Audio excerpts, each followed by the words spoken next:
Chers collègues, Monsieur le Commissaire, le vote de ce rapport de la commission de taxe 2 rappelle que la question de la justice fiscale est au cœur de tout projet de société.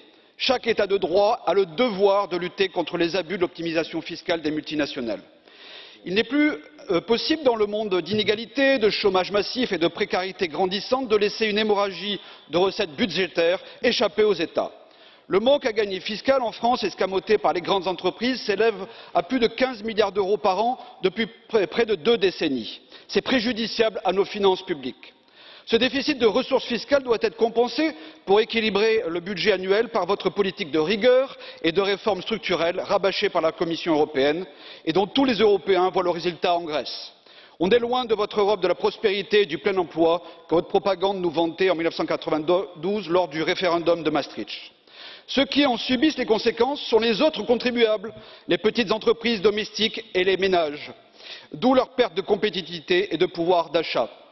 Je rappelle que depuis 2014, le Front national a voté tous les textes européens de lutte contre le secret bancaire, la fraude évasion, l'optimisation fiscale abusive. Au Parlement français, ces députés ont voté en faveur de la loi sur la transparence de la vie politique à la suite de l'affaire Cahuzac.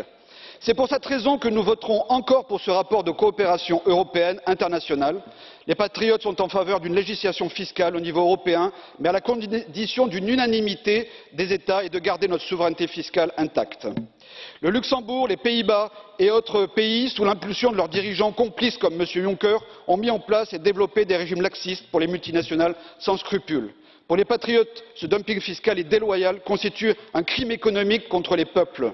Si M. Juncker avait un minimum d'honneur, il démissionnerait de sa fonction actuelle. L'éthique patriote dit oui à la compétitivité fiscale, mais non au dumping fiscal.